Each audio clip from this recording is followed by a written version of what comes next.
So let's talk about what the World Economic Future of Jobs report has to say, because it is a long one. I will tell you right now, it's 290 pages. I'm not going to go through the whole report. There is a ton of information in here, and it's something that I will probably be going through for quite some time. But I did take some time going through and looking for some of the things that jumped out at me as things that present themselves as one thing that I think there's more to it than that.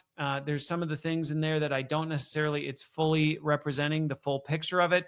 I think there's some things in there that it's just not thinking about accurately or might just be missing on. And so I just want to talk through those to give some additional perspective, because it's a lot to take in. It's really a lot to take in. And also, please, I know World Economic Forum can get politicized. I'm not coming at this from a political angle, so please don't blow me up in the comments or anything saying you're coming at it from. I literally just read the report, looked at the data, and then had some reflections and thoughts based on that I think would be helpful for folks. So I've got a few of them that I want to talk through. Now, one of the things that was really interesting about it is that, I continue to be, well, let me just say, here's where we are in the change curve. And this report reflects this. I think we are finally getting to a point where everyone is openly acknowledging AI is going to change everything, or at least most people are recognizing that. I don't think they know exactly what that means. I think that's one of the biggest opportunities right now. But in the report, it talked about the fact 86% of employers are fully anticipating AI to radically transform their business by 2030. Now, that's huge.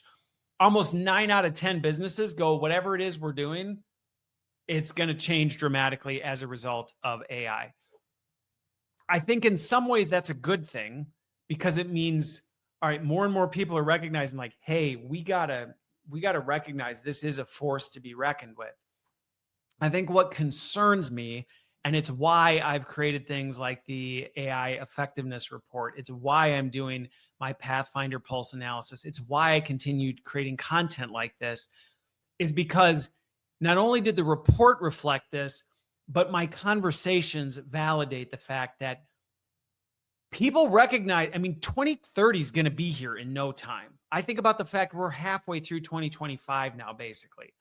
2030 is going to be here. For a business to transform in 5 years, and yet when I talk to many people and go, so how's it transforming your business? What are you doing to prepare for that? How are you proactively getting involved? A lot of people don't have answers to those questions. They still are, how ready are your people? Do you know where they sit? Do they know how to use it? Yeah, well, I think they do. We have a lot of people using AI.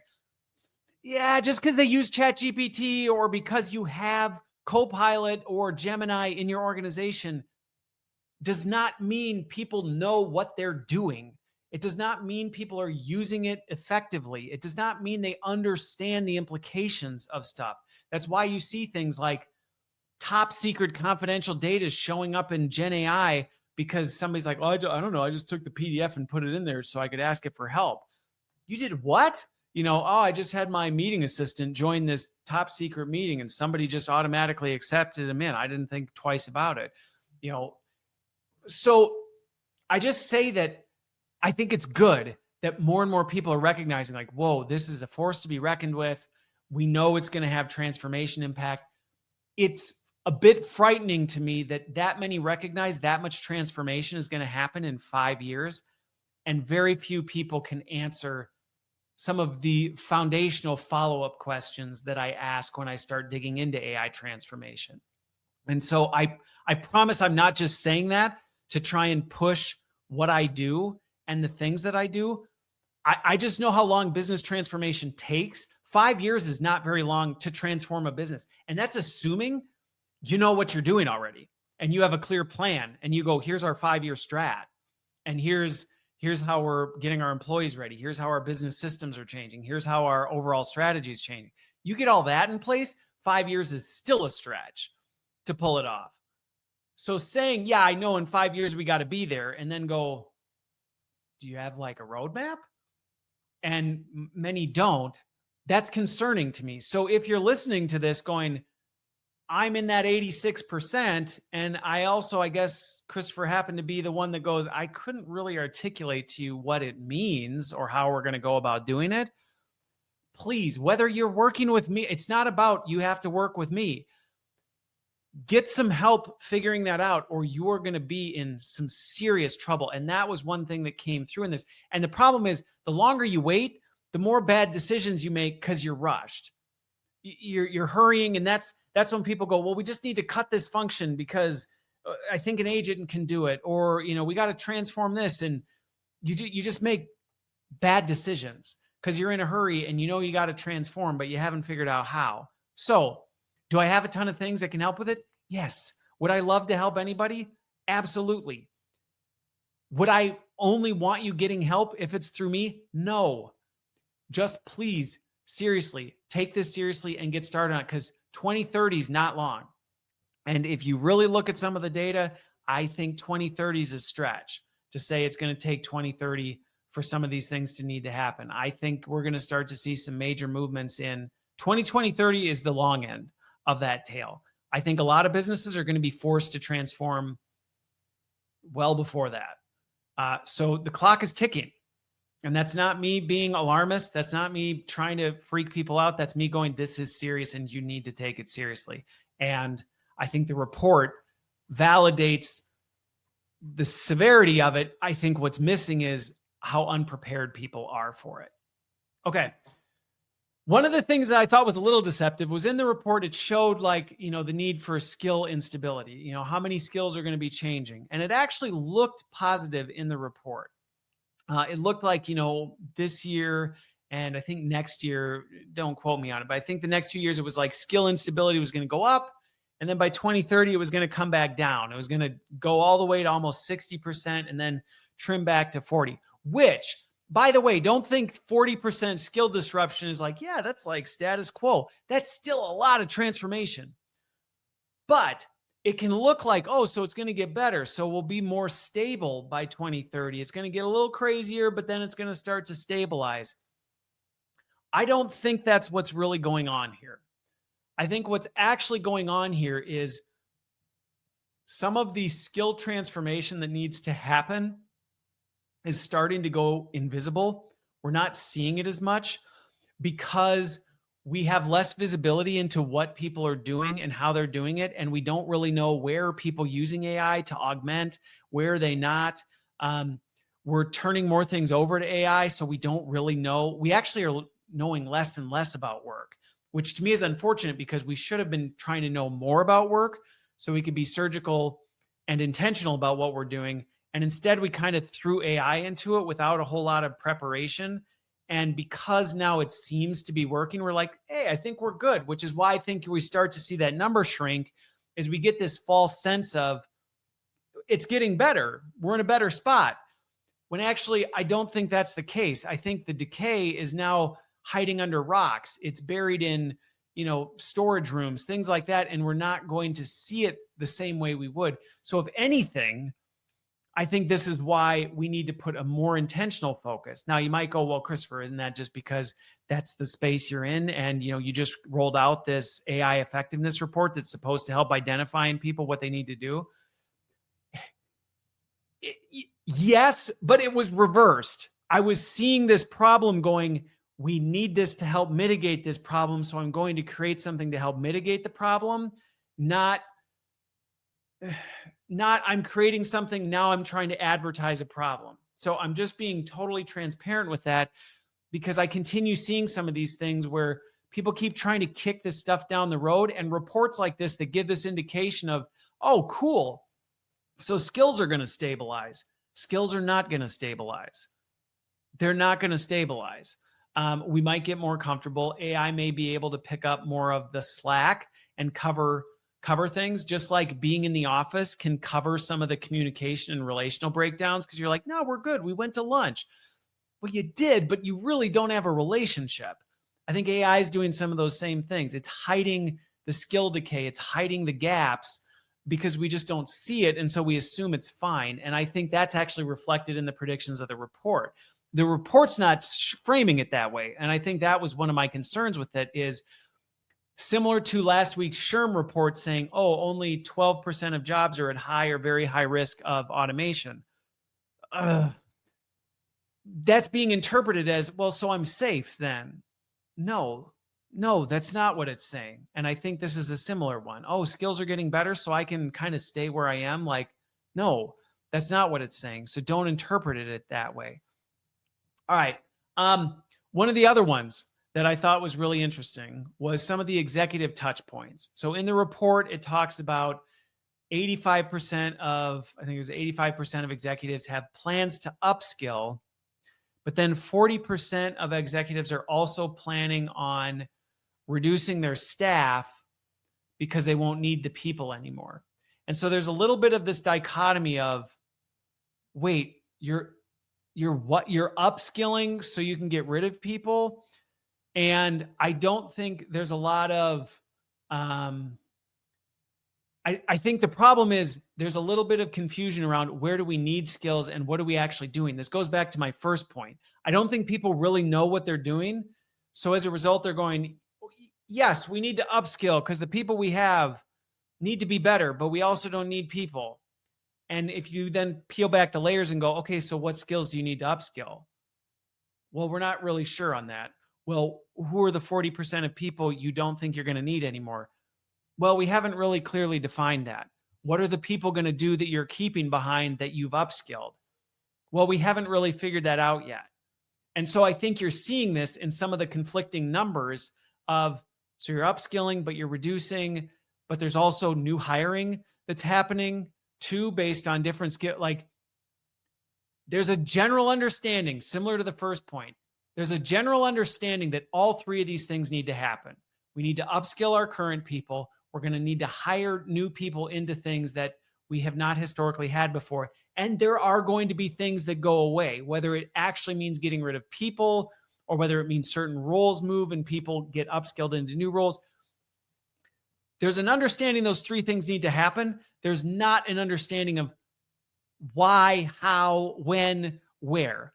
And so, if anything, I think the report reveals just how unprepared organizations are for this, which again validates this point of organizations either need to really focus their existing talent on being intentional and figuring this out, or you need to get some help to help get your arms around this. Because if you don't, this is going to come back and bite you hard, really, really, really hard. Now, that's that one. The other thing I thought was interesting was it talked about the different roles. So if you get into it, you'll see, where are the roles that are, again, it's a little bit of a duplication of the SHRM report of like what roles are highest risk for automation. And a lot of the roles that are highest risk are very, I guess on a surface level, you would assume that they're very automatable. Data entry people, a bank teller, legal secretaries were just some of the examples, which you might be like, oh yeah, because this is what they do. One, I think that raises concerns for me because I've spent time actually studying what these people do. And while yes, there are large portions of their job that might be very automatable, there's also large portions of it that are not. And so to just make a blind assumption that, oh, we can get rid of this role because it's automatable is, in my opinion, a big mistake. So I think, and hang on here, I'll get my camera going again. There we go. I think that's a big mistake. So there's that, but then there's the other angle, which is if you look at some of the high automatable jobs, they're not ones you would expect to be high automatable, like graphic designer was in there. Customer service person, which I get sometimes people assume customer service is just, hi, can I take your, hi, what's wrong here? Let me process your return. But that's not really what customer service is. So I think you're seeing a lot of these relational and creative jobs now starting to go in, which goes back to my point before, this idea that, oh, these jobs won't be touched. It's not true. And this report reflects that. I mean, there's diversity across the entire spectrum of jobs, which to me is still incomplete. and that I stand behind my statement. Every job as you know it today will be affected by AI. But some are going to be seen and perceived as more, we don't need those anymore, which I think in some cases may be true, in some not. But I think we really need to be mindful of. And I think we really have to be prepared. And again, the number of times I've seen companies just wipe out groups because they don't think they need it anymore, or they think AI can do it. It never works well. I've yet to see it ever executed and somebody goes, that was a really smart move. I'm glad we did that. We didn't have any blowback type of a thing. Do people work through it? Sometimes it's a really big mess. So one of the things I also thought was interesting in the report, so it showed where the biggest room for growth is, where there were some interesting ones in here, and I want to kind of contextualize this because the report is misleading. And I think this is an important piece. One, you would think the greatest job growth would be in tech, AI specialists, AI analysts, fintech, whatever. On the report, in some ways, it looks like it because the percentage is the biggest growth. But you can't be fooled by that, because just because the percentage is big doesn't mean that's tons of jobs. If you only have one in a company and it jumps to 3, that's a huge jump percentage-wise, but you really only added 2 jobs. So when you see, whoa, AI specialist is going to grow by this much, it's like, well, companies might not have any of them, or they might only have a couple. So adding a few more is not a complete transformation of the work. And I say that because I know lots of people who feel pressure to be like, oh, so what I need to do now is go into AI engineering, or, it's like, no, just because, don't be fooled by those percentages. Interestingly, the actual numbers were in things like delivery drivers, farming, agriculture was huge in the report, construction and trades, things like that. So even like when I think about what I'm talking with my kids about, I'm like, hey, where might you really want to spend your time, or what might be some big things? So I think that is an important factor to call out. And I actually think some of the vulnerable ones, while the percentage of growth might be big in like an AI specialist or a software engineer, type of a thing. Let's not say software engineer, because I think that one's going to shrink big time. But if you look at it, some of those are the most vulnerable, because those are the ones that are changing like boom, like, hey, do you want to be a, whatever, this type of digital AI, whatever. And then 6 months later, a new model comes out. It's like, oh yeah, we don't need those anymore. We're seeing this with coders and software engineers, where companies used to have armies of them. And now they're going, well, we don't really need armies of them anymore. And so the great reset is happening in there. So that's where as people are thinking about, to the parents out there who are thinking about your kids and future generations and stuff like that, be careful that you don't buy into the whole, oh, okay, well, I remember there was a season, it's why I ended up getting pushed into software engineering at first, it was like, well, that's what everybody's going to need to be. And so because I was good at it and people saw it, they said, well, Christopher, obviously that's what you need to do. And then I got into it and went, yeah, I could do it, but that's not what I want to do, type of a thing. And so I think the other thing, though, to executive leaders that they need to be paying attention to is they don't fall for the same trap, because they could inadvertently invest and focus their strategies around these seemingly big percentage, high profile roles, or high, oh, AI, this, we got to dump all our resources into that, not realizing the vast majority of where your company's growing, or the people who have the most needs, are not that group. And you may create an inequality that actually hampers your business's ability to perform well. And so I think those are really key indicators that the report highlights that can be misinterpreted and result in people making the wrong decisions. So just, again, I think you just need to be careful how you interpret that.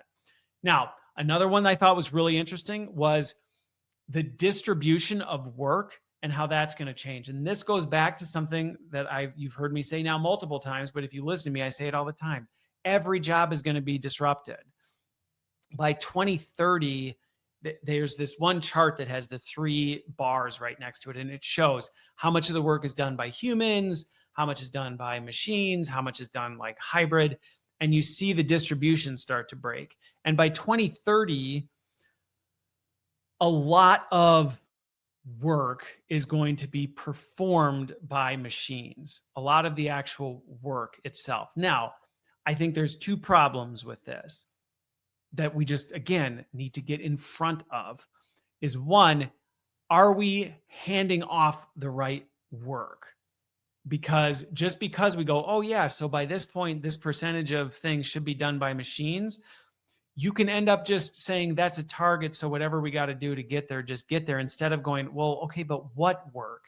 Because just because percentages change, you can't just say, well, let the machines decide or whatever people do. That's why I created the AI effectiveness report, was to say, you need people who can make surgical, wise decisions about how to do that.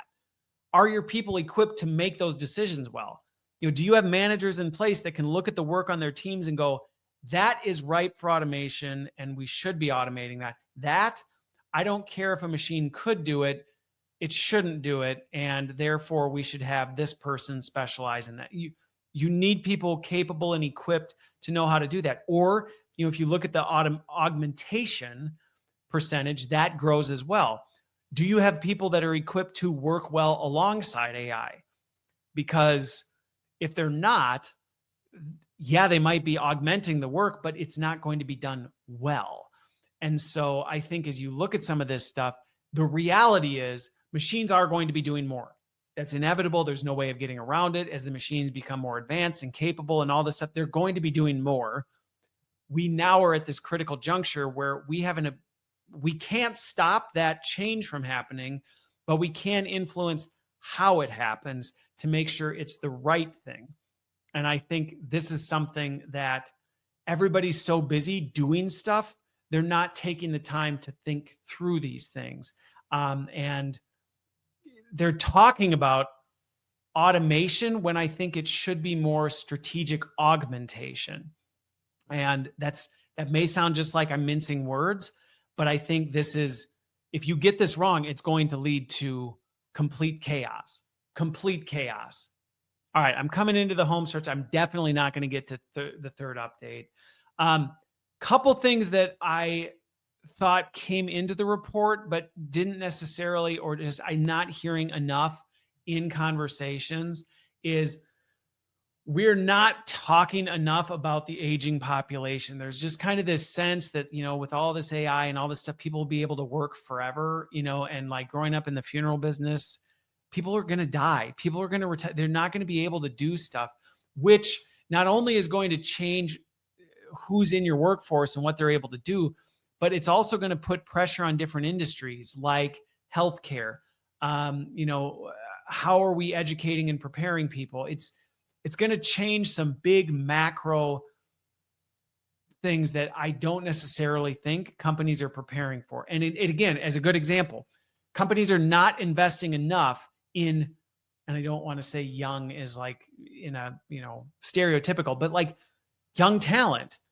They're not investing in how are we preparing these people, because eventually these folks who've been around forever, they're going to leave.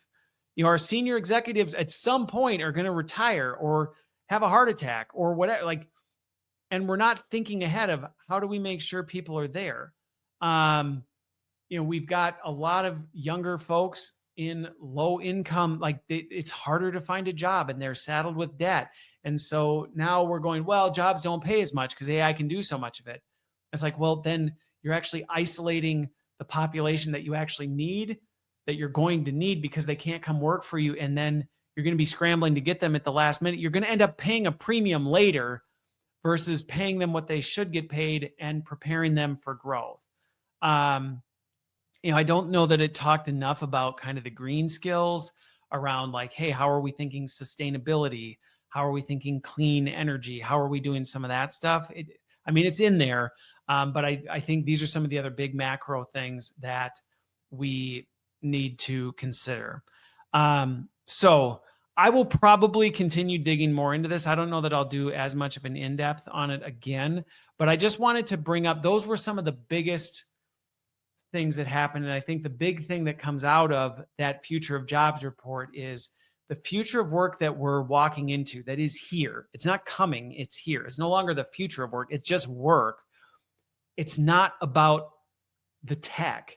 It's not about these AI models. It's not about whether you're wearing an AI device. It's about the people who ultimately have to drive this. I was in a LinkedIn conversation yesterday, and we were talking about the fact that somebody said, well, is AI learning to be human? Is it learning, how to be more human? And I'm like, no, it's learning about humans, but even when it's learning how to be human, it's being human as directed by a human.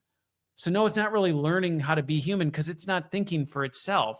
It's being directed by someone to behave in a human way.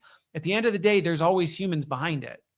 And that is not at the forefront of these conversations. There still is this prominent mindset that, AGI, ASI is going to get here and you're just not even going to need people to think. And it's like, yes, you are, because somebody's going to have to tell it what to focus its attention on. It's the same thing, just a really practical example, and then I'll be done. This is iconic, or not iconic. This is on par with every company I've ever seen that says, we're going to do away with managers because we don't need managers. We've got highly intelligent, highly skilled people who know what to do and can therefore just operate autonomously. So we're going to do away with all hierarchy because we got we hire the best. They don't need to be led. I can show you the data that shows that goes wrong every single time because somebody needs to direct. Somebody needs to steer. Somebody needs to help coach and guide and set frameworks and guardrails. Somebody ends up having to do that. And when you just say, well, we're not going to put anybody in charge, we're just going to let the prisoners run the asylum, like, it goes down in flames real fast.